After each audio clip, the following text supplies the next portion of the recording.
maybe a fourth. They're coming at him, he's made 6 and 7. Top to Morris has made an 8th. Oh, wow. No. Yes, welcome SuperCoach365 podcast. We're back for another set of team previews today. 4 teams to get through, and once again, Ryan and Tommy to take you through it all. Tommy, how are you? Yeah, Ryan, good mate. Good to see some footy last night with the All-Stars match, another trial as well. And good to be talking about the Canberra Raiders today amongst 4 other teams. Yeah, sporting the green of Canberra there. Had a few chances to wear it last year with pride anyway. Hopefully 2022 better on that front for you, Canberra's fans alike. Before we dive into the Raiders, of course, one of 4 teams we'll chat, as well as the Dragons, the Bulldogs and the Roosters. You mentioned last night, All-Stars footy. How good was it to have competitive rugby league back on our TV? Yeah, awesome to see. And I think the pre-match, the haka and the war dance from the Indigenous team, I think that's becoming a real highlight of the whole exhibition match. I think everyone was really keen for that pre-match, and the game was pretty good too. I think the rain kind of changed the way the game was played. It was a lot more defensive and a grinding affair, but it was still an eye-opening match. Absolutely, and of course, plenty of SuperCoach implications to come out of it as well. I guess we didn't have to wait too long to see what David Fifita could do. We've been singing his praises here, and already this morning his ownership's gone up, so it didn't take long for SuperCoaches to come rushing for a man who we've said, alongside maybe Cleary and Payne Haas, is probably one of very few must-haves to start the new season. Yeah, we don't love that term must-haves, but I agree, he's pretty close to it, and I think his performance last night backed that up. But there is a little bit of an injury concern coming out of the game, isn't there? Yeah, supposedly suffered a rib cartilage injury, which I think they're pretty hard to isolate, and they can hang around for a fair while. He may miss the rest of the Titans trials, so that's, not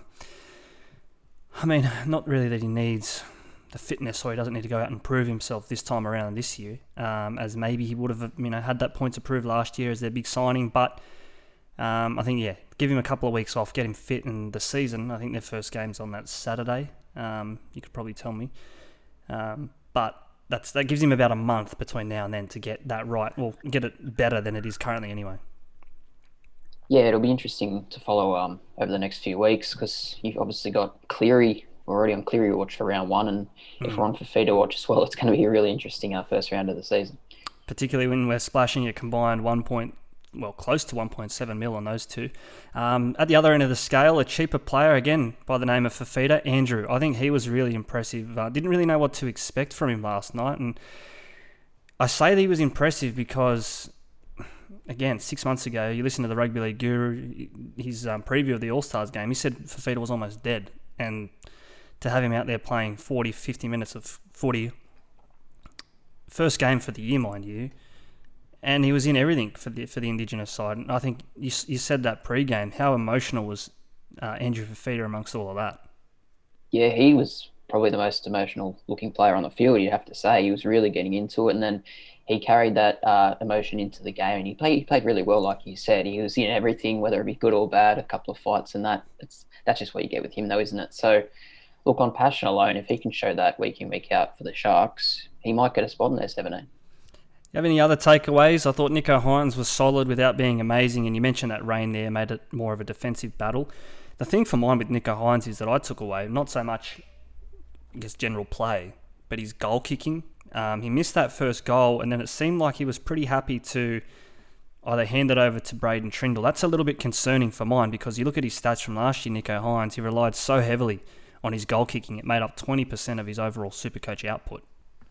Yeah, there was a lot of social media about the goal kicking situation with Trindle and Hynes, and just from what I saw, Hynes, he didn't really look to have a great technique with the ball on the tee. I think Trindle is a lot more of a natural goal kicker, so I would go Trindle if I was Fitzgibbon, but we'll wait and see what happens there. In terms of their performance overall, the Sharks' spine for the Indigenous, I think it's pretty hard to judge. It was a really wet night, like you say. I don't think we can really go off that. I think Craig Fitzgibbon, the Sharks coach, would just be happy that they didn't get injured, really. Something that hasn't been spoken about, I guess, too much anyway, that I've seen this morning, was the race to the Warriors number 6, or who's the partner, Sean Johnson. I thought Harris Tavita and Nikorima both played pretty well. Nikorima obviously scored that try, but Something that I picked up on late in that game, Chanel Harris-Tavita actually moves to fullback. So maybe there's a chance with Reece Walsh suspended round one that they could fit all three in this lineup. Walsh aside, but Harris-Tavita, Nikorima and Johnson all there for round one. Yeah, there's a lot of moving pieces there at the Warriors, and then last year you also had Sean O'Sullivan there, so they had so many options and they kept chopping and changing. I've been impressed with Chanel Harris-Tavita at various times. I think he's a pretty progressive half, so I'd like to see him get the nod at 6. But then again, like you said, Cody Nikorima was really good last night, and he spoke really well after the game as well. He seems like a good player to have in your team. So I don't know, they've got a lot of options.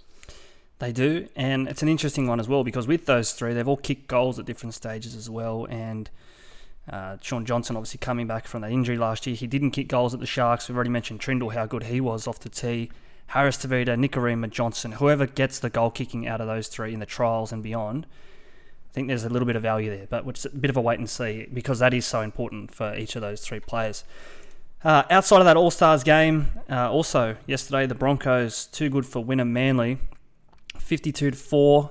I don't know if the result or the scoreline there does any justice to how the teams played. I didn't actually watch the game myself, though I tried to. The stream on YouTube was just absolutely unbearable, but all reports the Broncos played pretty well. Billy Walters impressed, playing that dummy half role, and Jordan Pereira looks to have won some admirers as well. I think he scored a double and busted plenty of tackles there. So some cheaper players there at Brisbane that may come into contention, but the result in this one probably can't read into it too much. No, you wouldn't think so. I didn't watch it either, but I did see a bit of social media about Pereira's performance was pretty good apparently. I think just getting a win over a team like Wynnum just helps the confidence of the young Broncos team heading into the new year. They're obviously coming off a couple of rubbish seasons, so they don't want any bad results pre-season. Yeah, I think this time last year we were talking about how Wynnum beat the Broncos, so at least a one-up in 2022 on that pretty dismal effort to start the year in the trials last year for the Broncos. Let's get into these four teams, Tommy. As I say, we're chatting the Dragons, the Bulldogs, the Raiders and the Roosters today. Actually, before we do, just a reminder, you can catch us on YouTube. Search SuperCoach365 if you're listening to this on your podcast streams, iTunes or Spotify, wherever you get yours. You can listen to us or watch us in season 2022, and really appreciate everyone who's been getting behind us, both listening and watching the pre-season content we've been churning out thus far. Tommy, let's get into the Dragons though. A side that has, I guess, plenty of question marks hanging over it in 2022. I think they underperformed last season. And there's a couple of questions, and one of those questions for mine is how do they get their best 17 onto the field? And it sounds silly, but I think they've just got so many moving parts there, and that's shown by one of their most popular SuperCoach assets in young Amon there. Yeah, where they fit all these young players in, we speak of Amon, Jaden Sullivan, Tyrell Sloan will play fullback, and then you've got Moses Mbai coming to the club as well, who is a natural utility player. He could fit in anywhere. So it's hard to really lock down a best 17 for the Dragons. Obviously, NRL.com have done their best with it. Some forward pieces as well. Some pieces in the forwards. You've got Jack DeBell and Jack Bird probably both going for that lock jersey. So, yeah, a lot to play out. But I have to say, across the whole team, I don't see a lot of quality. How about you? Yeah, the best 17 on the screens here now. They've got Amon in the centres there and Sullivan at 6. Maybe that could flip and Sullivan goes to 14 and Mbai goes to centre. I don't know. And I guess we'll learn this in the coming weeks with the trials. Jack Bird at 13. I like that. I think he's a bigger body and he does have those skill sets about him to distribute the ball. We've seen him play 5/8 and fullback in his career to this point. So 13 probably a natural transition given how his body's changed in recent years. But you look around there and this team should be performing better. Particularly, I mentioned last year how they underperformed. They should have been performing better than what they did. I thought they could have made the top 8 last year at different stages, but just underperforming. And I think the biggest problem for them, or one of their biggest problems, is Ben Hunt. He's there in jersey 7. But I think it doesn't take, you don't have to have watched too much rugby league to have said, well, what we've seen from Ben Hunt, he plays his best footy out of number 9. And that's when they've looked their best, the Dragons. He is probably a better hooker, but I think for the Dragons, he probably has to be halfback because they just need a decent halfback there. Probably don't have anyone else who can fill that void. They had Adam Clune there last year, but I don't think he's really up to first grade standard for it. Look, I don't know. I look at their team. They do have some big names, but I feel like a lot of their forwards are maybe probably past their best, to be honest with you. People like Aaron Woods, I don't know. He's a solid player. Even on SuperCoach draft, he could get 50 points for you, but he's not winning your games of footy. I knew you'd say that. I knew you'd talk up Aaron Woods. I think every year we've played draft, you've had him because he's one of those players he's just going to do a job.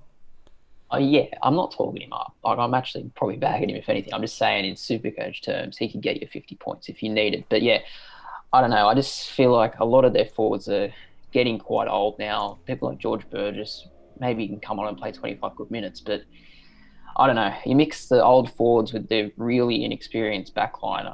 I think it's going to be a long year for the Dragons.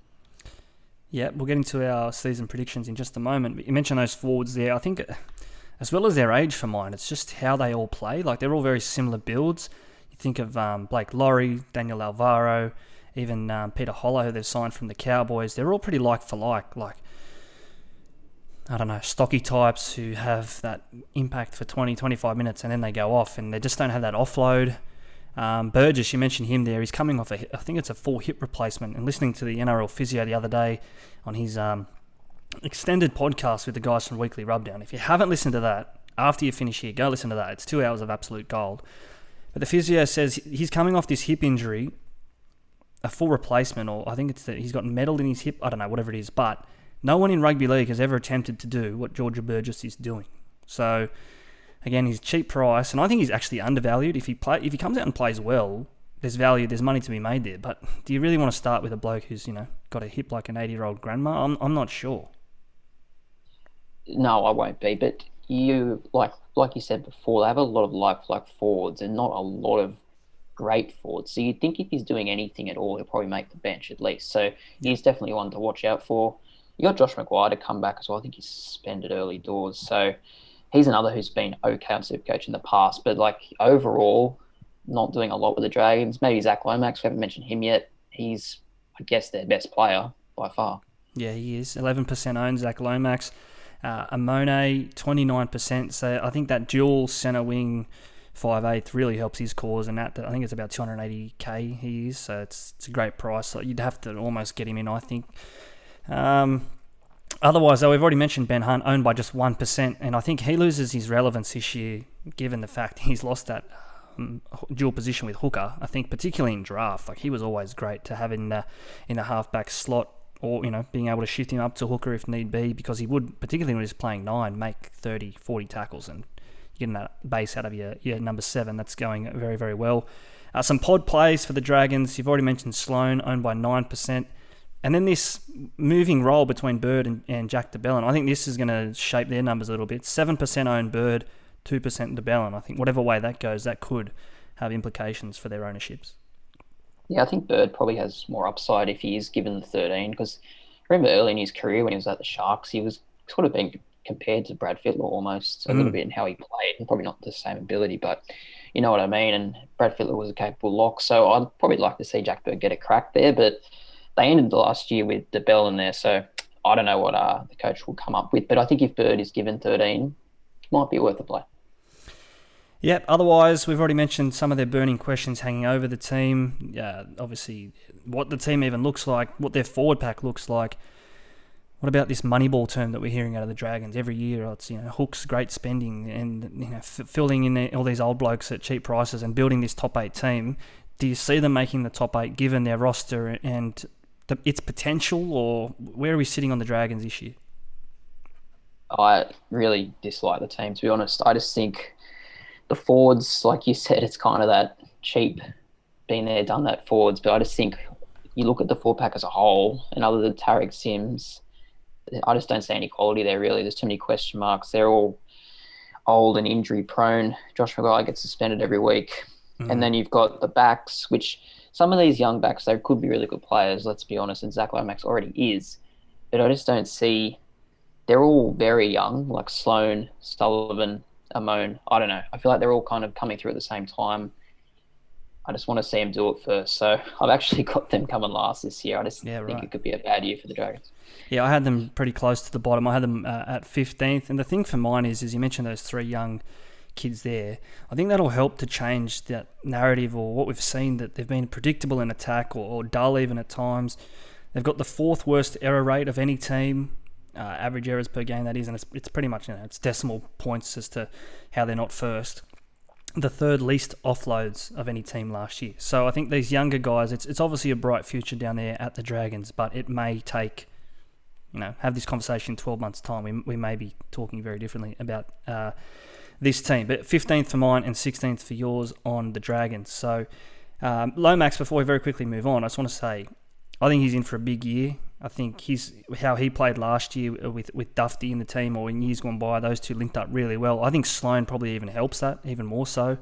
I think he can bring out the best in Lomax. And he had a really bad year with injury last year, Lomax. When he got back, and I've said this a couple of times on different podcasts, but when he got back, he played 4 matches. I think he averaged 73 points per game. And in those games, the Dragons lost by an average of 14 points. So it just shows you that regardless of whether they're winning, losing, he's always going to be a solid scorer, 73 points per game. If he keeps doing that, I think he's the third best centre wing option behind, obviously, Ruben Garrick and Brian To'o. I think you can pencil in Lomax as the third best come the year's end, if he stays fit. Yeah, I'd echo everything you just said there. I had him last year in draft, and I pretty much waited 10, 12 weeks for him to get over his injury. But he actually made it up to me when he got back. Like you said there, he had some really good scores in a team that was being decimated, really. So, no, he's a great player and great goal kicker. He barely misses. So, big ups for him as well.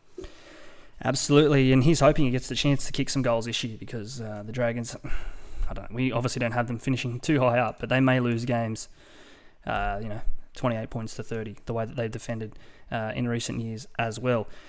Tommy, let's move on to a team with plenty of upside this year, going off from what we saw last year, but someone who's completely changed the roster. They've pulled the trigger, and it's almost like they've just wiped the slate clean, I guess you could say. Of course, speaking of the Bulldogs and the best 17 here, it looks very different to the names that were on this list this time last year when we went over the Bulldogs ahead of 2021. Yeah, well, of the 16 teams, I just have no idea about the Bulldogs. How would you know what's going to happen, really? Their team is... I know the Dolphins are coming in next year as a new team, but the Dogs are almost a new team this year. It's just a completely different squad. It's hard to wrap your head around what's going to happen. Some exciting names on paper. You'd have to think they're going to make a much better fist of it than they have the past few seasons. Man on your screen there, sorry, as I just sip my two, he's new. Matt Burton. I think what he brings to this team... I mean, we're all hoping it's what we've seen on potential from him at the Panthers, but it's going to be a very different role, this one. Hands on the ball, his possessions are going to go up. I don't think he'll be able to maintain the quality in his possessions. The quantity will obviously go up, but he's owned by 10% of SuperCoaches to this point. My question to you, Tommy, I think that's too high. Given his price and given his new role at a new team, I'm actually surprised he's owned by that many coaches to start the new season, because what are they basing that off? Yeah, it's massively changed for him, hasn't it? He's gone from being at the Penrith Panthers, a premiership team in the centres, just getting room service ball all game, to now going to a team he's run last the past few seasons, where he's charged with pretty much being the primary playmaker. So he's really going to have a shock to the system this year, and it'll be the making or the breaking of him this year, really. But we'll see how good he is, because he's got a massive job ahead of him. They've obviously signed plenty of attacking strike there. Burton obviously probably leads that alongside Josh Addo-Carr, but Tavita Pangai Jr. owned by 28%, so SuperCoaches think he can have an immediate impact at his new club. Brenton Naden as well. They obviously already had Aaron Schupp, who we were both impressed by last year. Braden Burns, a new name. I mean, there's no shortage of options for scoring points, but for mine, it's can they defend that? Because they conceded 710 points last year, the third worst of all teams at 29.5 points per game. So they're giving up 5 tries on average. You're not winning many games of rugby league when you're conceding that many points. No, you're not. And I just don't know how much we look into last year, though, really, with these new names. I think it's obviously a blessing to have all these great new signings, but the biggest challenge is going to try and get them on the same page, really, because you've got 6, 7 new names. They're all going to have to try and work out systems and methods that work. With Trent Barrett's going to have a really big job coaching them there. So, look, I don't know what happens with them this year. They're definitely an exciting team to watch, given all the new talent. TPJ, Tavita Pangai Jr., 28% ownership. I know you're singing his praises this year. Yeah, I am. I think particularly at front row, I always preface it or put an asterisk beside that because I think you play him at front row on SuperCoach, you're pretty much playing him out of position because I think he plays on Burton's edge and Burton's just going to dish him ball. Whether he scores or not, then that's up to Pangai, I guess. But he's always going to be in the game is what I'm getting at there. I think he plays big minutes. It may not play 80, but even if he's playing 60, 65, the way he plays his game is very SuperCoach friendly. It's funny, we haven't even mentioned Matt Duffy yet, and he's probably one of their, going to be the focal point of their attack aside Burton. You think of chiming in and the way he plays his game, SuperCoach friendly as well, but owned by just 1% of SuperCoaches at this stage. I guess given his way, well, the way he finds himself in the game behind the likes of Turbo, Teddy, Paps, it's probably fair enough that he's not really as well owned, but that I'm going to say he's going to be SuperCoach relevant at some point or another this season. Oh, he's definitely a victim of being a fullback in SuperCoach because, like you said, they've got so many great fullbacks on the SuperCoach game. And Dufty last year was interesting. He'd score, 70 to 80 SuperCoach points, and then the next week he'd get dropped from the team. So he was kind of annoying. So he's a good SuperCoach player when he's on, and he should get a first crack at the Dogs fullback role here. And with good players in the team as well, you've got Burton and Josh Addo-Carr. He can link up with them. He could put some pretty good scores on. We've spoken about the 1, we've spoken about the 6. I think the biggest question mark for the Bulldogs is who plays 7, obviously. Excuse me. Who plays 7, obviously, but then who's in number 9? I think they've obviously got options at dummy half, but at number 9 you see, I think it's Marshall King was touted to get first crack, and then they've got Biondi Odo coming off the bench who played all of his junior footy in the halves, so it could just be a 12-month holding pattern waiting for Reid Marnie to get there. Yeah, well, he's a big signing in 2023. But I do think between Avarillo, Marshall King, and Biondi Odo, I actually think they're 3 decent players. They showed pretty good signs last year. They had nothing to work with around them in terms of the forwards and the backs. They've actually got some decent quality in the squad now, so it'll be interesting to see what they can do with it. Yeah, a bit of a wait and see this one. We've mentioned here that, obviously Paul Vaughan comes to the club as well. Haven't mentioned him yet, but he might shore up that middle a little bit there. Obviously an Origin player just a couple of years ago. He's represented Australia as well. I've seen some question marks about that, at that front row slot.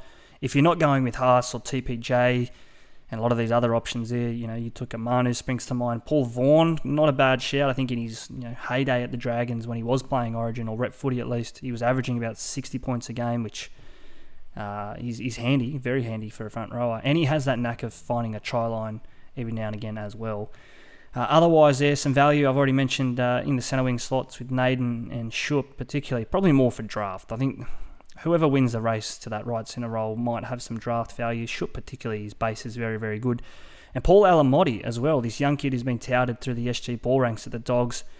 I've got here in the notes, he's enough with upside. I think as recent as last week or the week before, he was actually training with the first team and he'd relegated Shoop to the reserves with Kyle Flanagan and some of those other names, Joe Stimson, etc. So Alamotti might even be in front of Shoop, and at that price, $178,000, I think, that could be a massive win for SuperCoaches.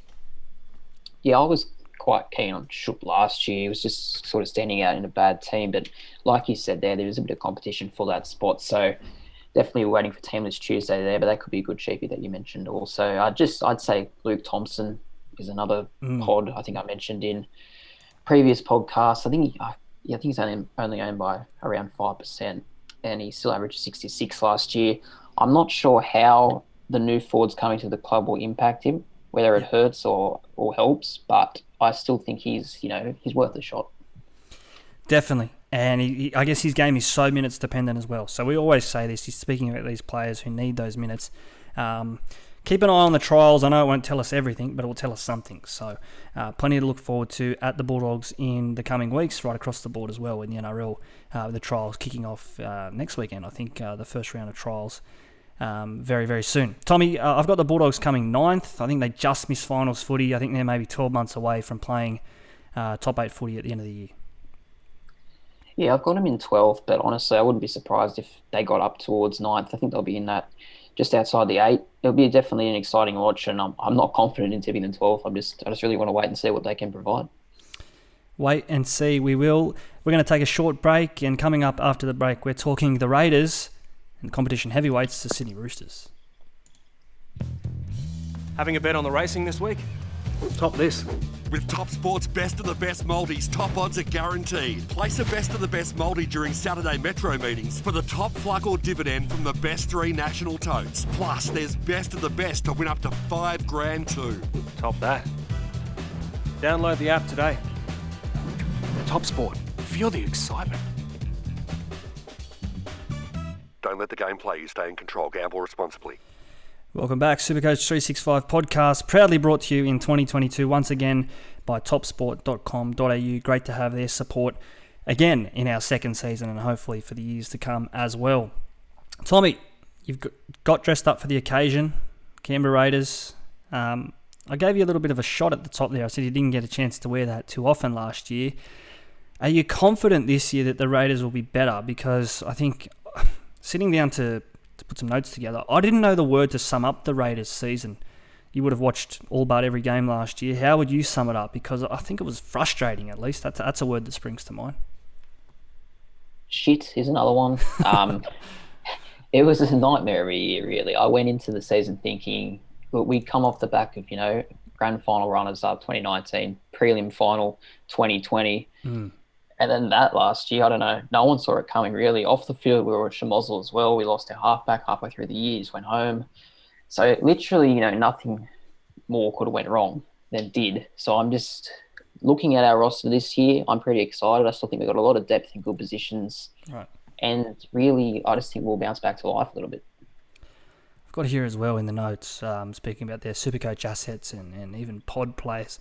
I couldn't think of one. And not a shot at well, I guess maybe it is a shot at the Raiders, the way they play the game. It's not SuperCoach friendly, and I think you mentioned, obviously, George Williams went home. He had upside at times. Another big name that we haven't really spoken of, or that I haven't seen credited with too much of the effect of why the Raiders dropped off, but John Bateman, I think what he brought to this Raiders squad, it can't really be quantified. Obviously, his numbers were great, I shouldn't say that, but he just brought this hardness, but also that little bit of footy in him that the Raiders probably lacked a lot of last year.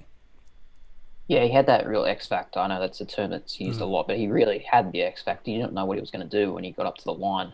Johnny Bateman, so he was a big loss and probably understated at the time how big of a loss he was. But just looking across the board at our team, there's probably is no out-and-out SuperCoach stars. Whether or not that translates to our actual on-field success, I don't know. Probably Josh Hodgson a few years ago was our best SuperCoach player, but the emergence of Tommy Starling on the bench, sort of eating into his minutes, has kind of put the brakes on Josh Hodgson. I've got that, and that's annoying, I think, for super coaches, because we all feel like that they'd be better with Hodgson either out of the team entirely or coming off the bench and playing through the middle and adding a bit of ball playing. But I think the thing that is stopping Ricky from doing that is he's been their captain as recent as I think last year, maybe the year before. Has he handed that job away? I'm not sure, but he's such a veteran, and for so long, since he sort of got to the club in this Ricky era where they did build a patch of dominance, he was the main point in their attack. So it's hard to then just say, all right, mate, your legs are a bit old now, see you later. That's exactly right. When we were at our best, he was playing 9, but he was almost our halfback. He was really controlling the game, a bit like Cameron Smith did at the Melbourne Storm. Yeah. But with him signing for the Eels next year, I don't know if he is getting injured and not playing that well. Maybe Ricky will just drop him, really, because we may as well start planning for the future. It's Hodgson's one, but in the same basket and so similar to the way that they're being held back by the past is Jared Croker. I think he's another one who, for so long, he was just Mr. Reliable, safe. He'd never let you down. His defence at times was questionable, but his goal kicking, you could never question that. But suddenly you've got these young outside backs that are just bursting for a chance, and they're held back and just down the pecking order because they're picking off history, not so much the present. Yeah, and I think this will be a big Canberra Raiders story in the first month of the competition. He's coming back from an injury. Croker, he had a stem cell surgery on his knee, which is not often seen in the NRL. So it will be interesting to see if he can bounce back from that. If he doesn't, like you said there, I think there's actually a few pods. Harley Smith-Shields done his ACL, which is disappointing because I did have him penned for a big year and he had a good sort of base. He was kind of remind you of a Josh Mansour. But Matt Tomoko, he's a good chance to get a run in the centres. So I do think he's one to look out for in terms of the pod. Just bring that best 17 back up on your screens there. You see it there. Savage at 1 via NRL.com. Tommy, do you think that plays out? I'm not sure they just shift Chance, and then obviously if Chance goes back to fullback, what happens with the centres? You mentioned Tomoko, he probably comes in. Croker, he not going to be there for round 1? Is that what you just said? I don't think he will be. I think he's racing the clock. I think they'll give him a few weeks. Well, obviously you have Sebastian Chris who could come in and play centres if need be, and Fogarty at 7. I think that helps their attack a hell of a lot. Defensively, he's very good as a number 7 as well, and if Croker's not there, he probably kicks goals. So that brings him even more into the SuperCoach conversation. This lineup, I don't know who's putting this together, because Elliot Whitehead at lock, why would he shift from his edge? He's played edge most of his whole career. And Adam Elliott, I think he plays his best footy through the middle as well. At least he has maybe SuperCoach bias at the Bulldogs in years gone by. But I don't know. Ricky and his forwards, it's hard to know what's going to happen there. Yeah, well, I think they're off the mark with this best 17, but I'll give them a bit of grace because it's hard to know what's going to happen. We have so many players, so much depth. I don't know if it's good or bad thing. It's bad for SuperCoach because you want to pick some of these players in your SuperCoach team, but you know they're only going to get 50 minutes. So it's really hard to do it. I do think the best forwards for SuperCoach are both Hudson Young and Corey Harawira-Naera. Usually when they get good minutes, they have really good points per minute. So if they get named in the starting team, I'd be probably favouring them out of the other forwards. I've got here in the notes as well, Joe Tarpanay and Jack Whiten at 3% are the most owned Raiders. That's obviously if you take out Savage. But even then, he's just 7%. I say take out Savage because I don't know if he's going to be there for round 1. May force himself into the team or at least onto the bench for round 1 in a utility role. We've seen that when he made his debut last year. But Tarpanay and Whiten, 3%. It just echoes what you said at the top there, that they don't really have any SuperCoach relevance, and that probably just echoes the fact that their attacking in at least last year has just been dire. Yeah, it has. And I think Jack Whiten was probably the biggest indicator of that. I was looking at his SuperCoach scores, 2019 and 2020, he was averaging mid to high 50s, and then last year just averaged 47. So where he averages will probably determine a lot of how we're attacking this year. Yep. But like you said, we really don't have a lot of SuperCoach relevant players. Honestly, I don't have anyone in my team from the Canberra Raiders, and I don't really see why I would. I started with Whiten last year. Do you remember that? I said it was a racing 2 between Walker and Munster, and I tried to get a bit cute, tried to get a bit smart. I liked the Raiders' first 3 fixtures last year, and I was down the Whiten down his alley because I thought if he starts well, the Raiders will start well, or vice versa. I could see him making a bit of cash, and you've got his numbers up there. You can tell me. I think he averaged about 45 or whatever it was. He was just completely in all sorts and out of form. And from there, it was just playing catch-up at 5/8 from that point on. But I think, as you say there, he's almost the beacon or the indicator of how well the Raiders are not only playing in the real world, but if their SuperCoach fortunes are going to be either good or bad. Yeah, 100%. And as you said before, the Nickel Puckstar and Savage fullback battle will be really interesting because whoever wins out there, I think if Savage wins out, he could become a SuperCoach player because of his speed, and he could be a real excitement machine. I've got us coming 7th this year. Maybe I'm being a little bit biased. I don't know, but I do think there's enough quality in the squad to make the finals. If you take out last season, we made three preliminary finals in 5 years. So been a pretty good force. I'm hoping we can get back to that level. I've got them coming 8th. I think they sneak in. I think that they're just Whiten, Hodgson, if they're fit, even Nickel Clockstar back and fit. I think he was so good for you guys in 2019. I know that was a couple of seasons ago, but his ball playing, I think, is so underrated, and you didn't get that last year with Aikens or Savage at different times. I've got them coming. I got them coming 8th here, but with a negative record. I think they sneak in almost like the Titans did last year with 11 wins, 13 losses. But that'll just be too good for 9th. So sort of, again, sums up how this competition, I see it playing out this year anyway. Yeah, look, I'd take 8th. If we got there on a negative record, I'd take it. But yeah, we'd have to go to another level to, match the Storm, Panthers type teams. But I do think we can still sneak into the bottom of the 8, hopefully. Question here for you. Is Ricky Stewart under pressure, do you think?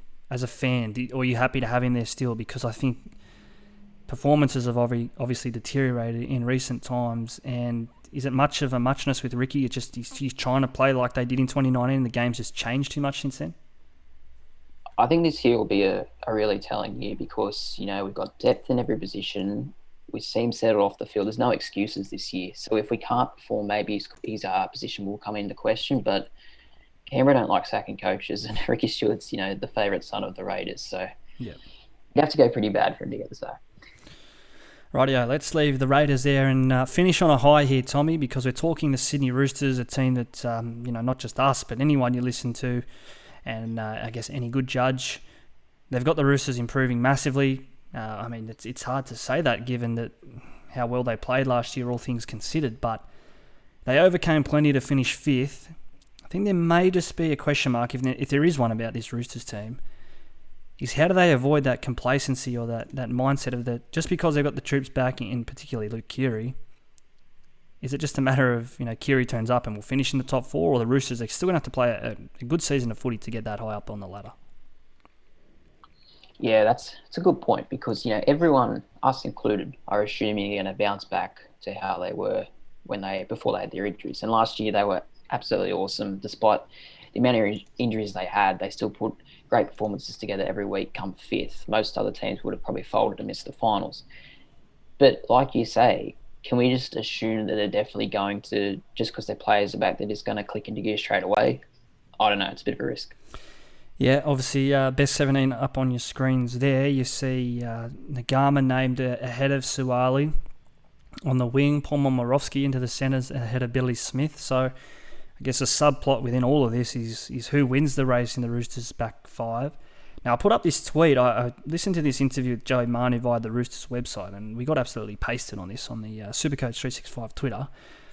I said, listen to the answer, or more importantly, listen to the question which the Roosters content producer asked Manu, and they said, how does he like working alongside the likes of Nagama and Momirovski in the back line, as well as Tedesco and Tupou? Now, for mine, if I'm watching that, I'm thinking, okay, well, he's just giving away their back 5, potentially, because he's watching, just hear me out, he's watching them every day at training, so he gets to see who's obviously leading the race to these spots. And I can speak from experience, is you do get little cues from training as to how the boys are going to run out in the trials, but also at round 1. So anyway, we got pasted and people said, oh, you're a hype beast and you're talking down Suwali and doesn't mean anything. Okay, all right, I'm happy to cop it. But I'm just saying, I think at least, and it's been backed up by articles in the recent times, Suwali and Smith are obviously behind these other two. Momirovski, they're not signing him to play for North Sydney Bears. He was just in a grand final and one of the best players for Penrith consistently last year anyway. It's probably been one of the best talking points of the off-season in terms of SuperCoach, the Roosters back 5, because you've got, obviously, Tupou is guaranteed and Manu is guaranteed. That leaves 2 spots for Momirovski, Nagama, Suwali and Billy Smith. They're 4 good options, really. Like you said, Momirovski comes out of a grand final winning team. Suwali hailed as the next Greg Inglis. I don't know. How do you fit them all in? Kevin Nagama is a surprising one. I thought he would have been the 4th K off the rank, but everywhere you look, it seems he's in the predicted team, so I don't know. And we've been big on this, particularly at the Rabbitohs, with looking at training pictures to see what side of the field people are playing on.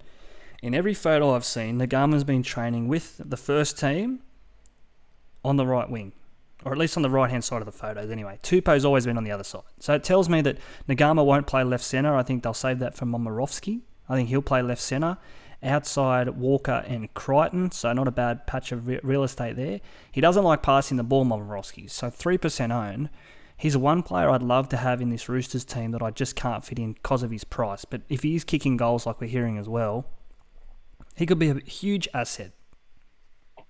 Massive, exactly right. And if he should get a spot, you'd think he comes right into play. Whoever gets the spot comes right into play because Suwali, 54% ownership. If he's not named there on the first Tuesday, there's going to be some super coaches throwing their phone across the room because it's going to be pretty annoying. And I was keen on Billy Smith, but he's not even really getting talked about. So they've got so much depth there. It will be really interesting to see what happens.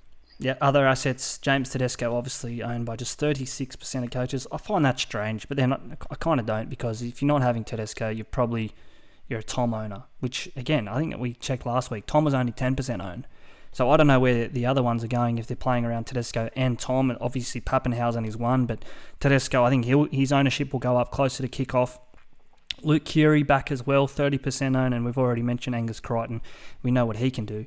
Tommy, what do you make of Keary's return? I think we have him priced up as one of the best value buyers to start the year. We say value because he's obviously discounted off his ACL. But I'm getting cold on Luke Keary. I just feel like we've seen before over an extended patch of his career, what his SuperCoach output is. They beat up on the Manly side and West Tigers early last year. That's inflated his average. I'm actually worried about Luke Keary now. I don't think I had him when we did our 5/8 preview. I don't have him now, is what I'm saying.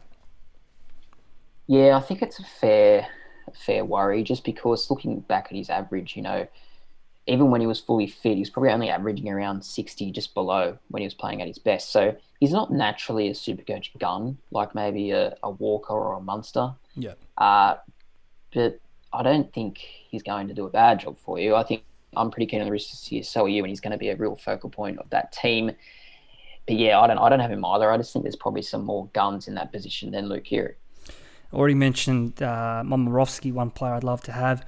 One player, well, obviously, I mean, you'd love to have Crichton, but you probably can't have Crichton and Fafita and McInnes or Madison. You can't have them all.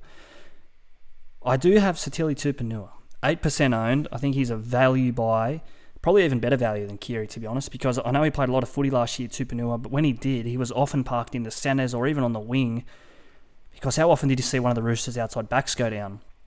Last year, you think of the Morris boys and Billy Smith in there as well. Suwali at times injured. So Tupanua, a lot of his average, I think he's a 55 average. He's priced to that. He spent most of his year in the centres. So if you're getting a 55 out of your centres, you bring in one pass closer to Luke Keary's hip, he's going to be churning out 65 points per game. I'm telling you now. And his average, he should be spoken of heading into this season almost like a Brandon Smith. I've got him up around Smith territories in terms of where I'd have him ranked amongst all second row forwards. Fair call. Honestly, last year he was one of the best players. He was, like you said, a bit of a Mr. Fix-It. Hopefully this year the injury curse doesn't strike and he can just sit on that edge. And like you said, he's so good for a line break. He hits the hole so well to Benua. So if he can stay fit and healthy, you'd think he's going to get some of those good scores that you're mentioning there. The other second row for me, Angus Crichton, I know he's talked about, he's 19% owned, but I just think he's a great asset to any team. He's as safe as a house in terms of scoring. He's always getting over 70. If he gets a try, he'll get 100. So I just think he's a great option. Absolutely. I just want to go through the Roosters' first 3 games here. Back at the cricket ground, and I can't put a value on that. I think that's at least 1 or 2 tries extra per game. The Roosters at the cricket ground. We saw that in the Cronk days. They were just almost unbeatable there. Probably haven't had a good run of consistent footy at the cricket ground since Cronk hung them up because of COVID, obviously, and playing interstate. But back at the cricket ground, I can't understate that or oversell that for the Roosters. Knights round 1. I think that's a 40-point job, at least. I think we saw what they did to Manly round 1 last year. They can come out of the blocks firing the Roosters. Knights, I've got them right down the bottom this year. Round 2, again at the cricket ground against Manly. This one, nighttime footy, so maybe a closer game, but I still think they win that. And round 3, obviously away at Accor Stadium, the old Olympic Stadium at Homebush against the Rabbitohs. But of those, round 4 before we move on, against the Cowboys up in Queensland. So I mean, it's a great first month, and I can just see them making or scoring plenty of points. And players like Tupanua, Momirovski, Tedesco even, I can see them all making cash and proving real great scoring assets, but also cash cow assets as well. Yeah, that first game really stands out, doesn't it? Afternoon game against the Knights. These attacking players we're talking about could really have a field day. The Manly game will be interesting, and then what a game against the Rabbitohs. That'll really be a good indicator as to where the Roosters are at this year. The Rabbitohs have had the wood on them the last few years, so the Roosters are looking to turn it around for sure. Yeah, Latrell's returned that one as well, as if we needed any more reason to be excited for the Roosters. And the Rabbitohs, what have we got here? Else in the notes? Tedesco's average in terms of his possessions per game went up last year. I just wonder if that goes down with Keary back and if that hurts or helps his SuperCoach game. Is he more of a runner? He had plenty of try-assists last year. I think it was upwards of 20. Career best for Teddy last year in terms of his try-assist output. I can't really say too much more for the Roosters. I can't say too much less either. I've got them finishing second, and I know you've got them finishing right up there as well. Yeah, I am second as well. I think the only thing is the complacency. Like you said, we can't just assume they're going to do it again. Also, the injuries, I know last year. Hopefully it was a one-off, but I just fear that some of these injured players, once you get injured once for a season, I don't know, the injury sometimes comes back. And like Luke Keary is a very injury-prone player as well. One more before we go, Sam Walker. What do we make of him? Obviously last year, Yeah. he shocked the stardom. He was 187,000, and about a month later he was 600K.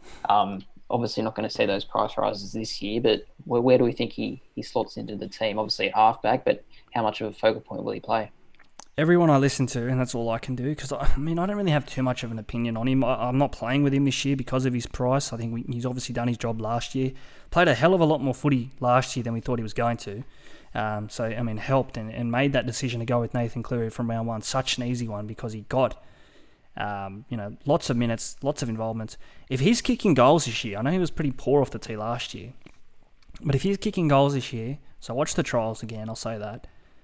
So I've got him ahead of Keary in terms of his SuperCoach output. I don't think it'll be,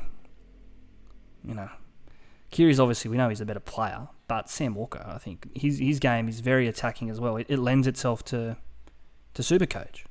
So I've got him ahead of Keary. If I had to pick one or two right now for, SuperCoach started tomorrow, I'd probably go with Walker.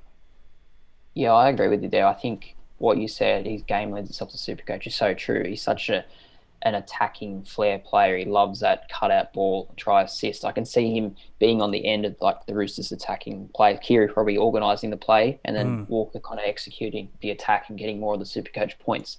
So yeah, I do agree with you. I don't have him in my team at the moment because obviously Cleary should really be in your team at halfback, I think. But he's one to watch and possibly for draft too.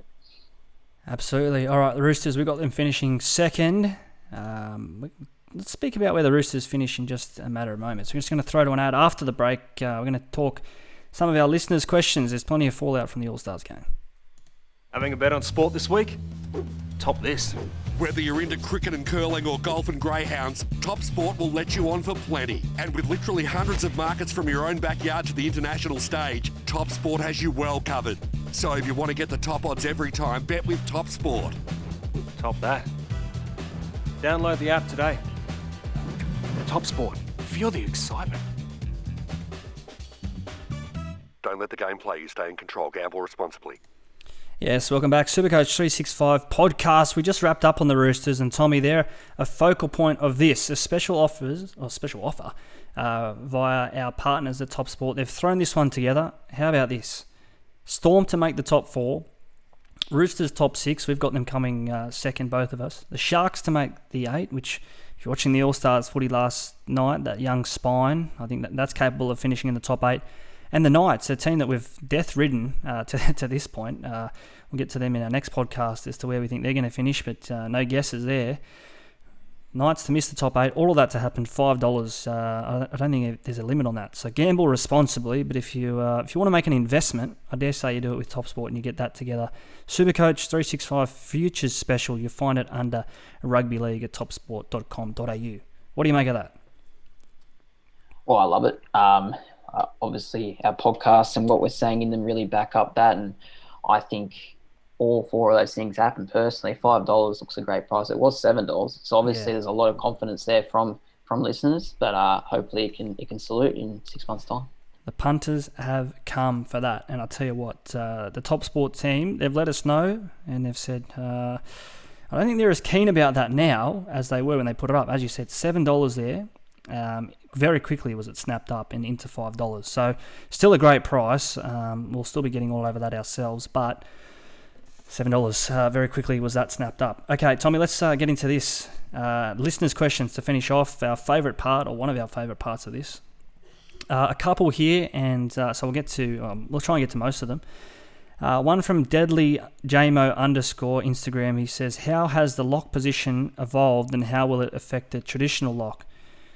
Another one here about Connor Watson. So let's tie these two together because we didn't mention Connor Watson there with the Roosters, but what he's going to bring to the Roosters attack alongside Victor Radley in that lock position, I think they're quintessential examples of how that position's changed from your likes of Sam Burgess at the Rabbitohs rather in that premiership year where it was more about having an extra prop. Now it's more of having an extra 5/8, you could say.